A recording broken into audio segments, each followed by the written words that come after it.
अरे लाला, जरा एक मीठा पान लगा दो। अरे भाई साहब, आप इतने दिनों बाद कहाँ चले गए थे? अरे कहीं नहीं लाला, वो मिसेज के साथ उसके मायके गया हुआ था, आज ही वापस आए हम। तुम जल्दी से हमारा वाला मीठा पान लगा दो। इतनी जगह से पान खाया है, लेकिन तलब तो तुम्हारे पान खाने से ही जाती है। अरे हम अभी लगाई देते हैं, बस तनिक 2 मिनट रुकिए। कितने मुरझा गए हैं मेरे आंगन के सभी पौधे। सोचा था बहू आएगी तो रोज आंगन के पौधों को पानी देगी, लेकिन मुझे तो रोज इसके मुंह पर पानी डालकर उसे उठाना पड़ता है। अरे तुमने उस शांति की बेटी के बारे में सुना? उसका पिछली वाली गली के विक्की के साथ चक्कर चल रहा है। सुनने में आया वो बहुत बड़ा गुंडा है। अरे ये तो कुछ भी नहीं है, मेरी खबर सुनो। वो सरला की बहू है ना, क्या नाम है उसका? हाँ, विनीता।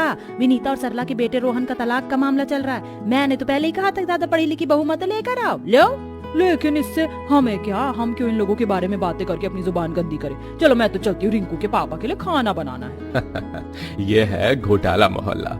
जिस मोहल्ले का नाम ही घोटाला हो, उस मोहल्ले में कभी कुछ सीधा हो सकता है क्या? अभी तो इस मोहल्ले में काफी शांति है, लेकिन क्या ये शांति इसी तरह बनी रहेगी या कोई धमाल मचने वाला है? आइए आगे इस कहानी में जानते हैं। हाय रे मोरी कमर, अभी 2 दिन पहले तो कमर का दर्द ठीक हुआ था। किस चुड़ैल ने हमारी गैलरी में पानी डाल दिया है। अभी तो कांताबाई पोछा लगा कर गई थी। बेचारी सुषमा दर्द भरी कमर पकड़कर उठती है और आसपास देखती है कि उसकी गैलरी में कहां से पानी आया।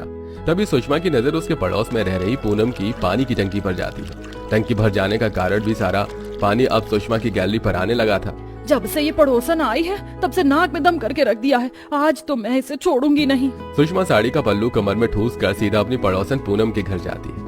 अरे सुषमा बहन, तुम इस वक्त? तुम्हारे घर में क्या कोई पैसों का पेड़ है? तो हमें भी जरा उसमें से पैसे तोड़कर दे दो। अरे पैसों का भी पेड़ होता है क्या भला? ये कैसी बातें कर रही हैं आप? सही कह रही हूँ मैं। तभी तो सुबह मोटर चला देती हो तो शाम तक मोटर बंद करने का नाम नहीं लेती। तुम्हारी टंकी का पानी भर भर कर हमारी गैलरी में आने लगता है। इतनी मुश्किल से मेरी कमर का दर्द ठीक हुआ था, लेकिन तुम्हारी वजह से मैं गिर गई और दोबारा से मेरी कमर में दर्द शुरू हो गया। जब से यहाँ पर आई हो तब से जीना हराम करके रख दिया है तुमने मेरा।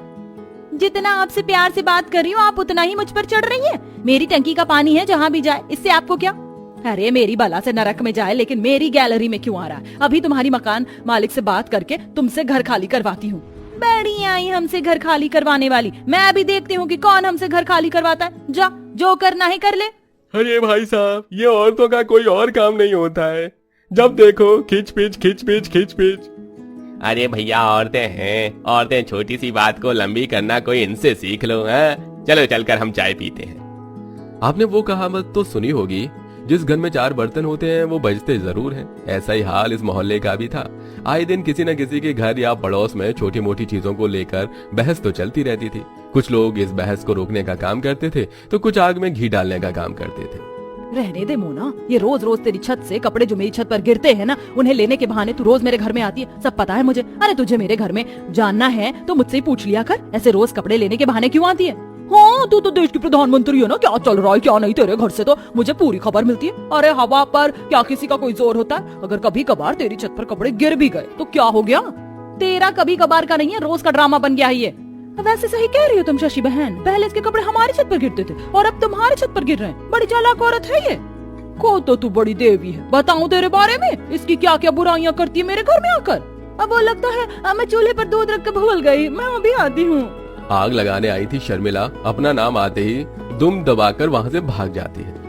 अरे एक सोने की चेन ही तो मांगी है, कौन सा हार मांग लिया जो तुम दिला नहीं सकते? उस कोमल के पति को देखा है, हर महीने उसका पति उसे सोने की चांदी की कोई न कोई चीज बनवा कर देता है। अरे कोमल का पति सरकारी नौकर है, वो सोना तो क्या हीरा भी ला कर दे सकता है। लेकिन मैं तो एक छोटी सी दुकान में काम करता हूँ। मेरी माँ सच कहती थी कि इस गरीब से शादी मत कर, लेकिन मेरी आंखों पर प्यार की पट्टी बंधी हुई थी। अरे मेरी किस्मत किस आदमी के पल्ले बन गई मैं। औरत तो औरत, इस मोहल्ले में तो मर्द भी एक दूसरे से परेशान रहते थे। ऐसे ही एक दिन अरे हाँ, मैं भी गई थी इस दुकान पर। बड़ी गजब की साड़ियाँ मिलती है। इस साल दिवाली पर मैं भी वहीं से साड़ी लेकर आऊंगी। विमला अपनी पड़ोस की सहेलियों के साथ मोहल्ले में खड़ी होकर बात कर रही होती है कि तभी मोहल्ले में रहने वाली सुषमा गुस्से से विमला के पास आती है। मेरे चेहरे पर क्या कोई चुटकुला लिखा है जो तू इतनी देर से मुझे देख देख कर हंस रही है? वैसे चुटकुले की कोई जरूरत नहीं है, तेरा चेहरा देखकर तो वैसे ही हंसी निकल आती है। तेरी इतनी हिम्मत कि तू मुझे देखकर हंस रही है? तुझे देखने से अच्छा है कि मैं किसी गटर की नाली के कीड़े को देख लूं। मेरे पास इतना फालतू का समय नहीं है जो तुझे देखकर मैं हंसूं। हाँ हाँ, तू तो जैसे कोई कैटरीना कैफ है ना, बड़ी आई चिमकांडी सी शक्ल की औरत। तूने मुझे चिमकांडी कहा? तू क्या कुत्ते की खुजली वाली पूछ? विमला जुबान संभाल कर बात कर, वरना तेरी जुबान खींचकर तेरे पैर के अंगूठे से बांध दूंगी, समझी? चुड़ैल का कोई और काम ही क्या होता है? विमला की बात सुन सुषमा अब खुद पर से काबू खो देती है और विमला के बाल पकड़कर उसे मारने लगती है, जिसे देख अब विमला भी सुषमा के बाल पकड़ लेती है और दोनों पड़ोसनी एक दूसरे को पकड़कर मारने लगती है। दोनों पड़ोसनों को इस तरह लड़ता देख पूरे मोहल्ले वाले इकट्ठा हो जाते हैं। विमला सुषमा एक दूसरे को मारते मारते मोहल्ले से बाहर बीच सड़क पर चली जाती है, जिसके चलते सड़कों पर से गाड़ियों को निकालना मुश्किल होता है और अब गाड़ियां चला रहे लोग भी अपनी गाड़ियों से उतरकर उन दोनों की लड़ाई देखने लगते हैं। अरे भाई साहब, कोई तो इन मोहल्ले की औरतों को समझाओ कि ये लड़ाई मोहल्ले में अच्छी लगती है, इस तरह सड़कों पर नहीं, पूरी सड़क जाम करके रख दी इन दोनों औरतों ने। अरे भाई, हम इनके लड़ाई के बीच में गए ना तो ये दोनों हमें भी लपेट लेंगी। ये मोहल्ले की औरतें बड़ी खतरनाक होती हैं। बड़ी मुश्किल से सुषमा और विमला के घर वाले जाकर उन दोनों को अलग करते हैं और घर ले जाते हैं, लेकिन ये तो इस मोहल्ले के लिए आम बात थी। आए दिन कोई ना कोई इस मोहल्ले में कलेश होना जरूरी था, वरना जिस मोहल्ले में कलेश ना हो वो मोहल्ला ही किस बात का। ऐसे ही समय गुजरता रहता है और एक दिन मेरे पेट में बहुत दर्द हो रहा है। अपने आप को संभालो, मैं जल्दी से रिक्शा लेकर आता हूँ। अपनी पत्नी के पेट में दर्द होता देख राकेश जल्दी से बाहर जाकर रिक्शे वालों को ढूंढता है, लेकिन हड़ताल होने की वजह से कोई भी रिक्शा वाले चलने को तैयार नहीं होते। अरे क्या हुआ भाई साहब? राकेश भाई साहब बड़े परेशान लग रहे हो, सब ठीक तो है ना? अरे पूनम के पेट में बहुत तेज दर्द हो रहा है, उसे जल्द से जल्द अस्पताल ले जाना होगा।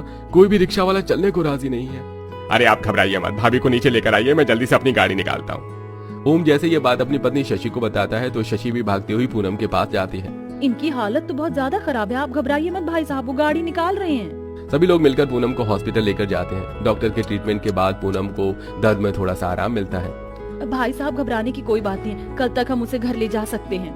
आप दोनों का बहुत बहुत शुक्रिया।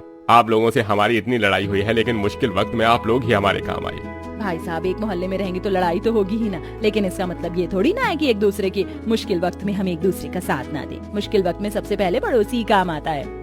इतनी लड़ाई होने के बावजूद भी आज एक पड़ोसी ही दूसरे पड़ोसी की मदद करता है। यही तो मोहल्ले का प्यार होता है। लड़ाइयाँ भले ही चाहे जितनी भी हो, लेकिन प्यार उससे कभी कम नहीं होता। हाय रे मेरी कमर, पूरी की पूरी नई साड़ी भीग गई मेरी तो। आज तो ये पड़ोसन गई मेरे हाथों से।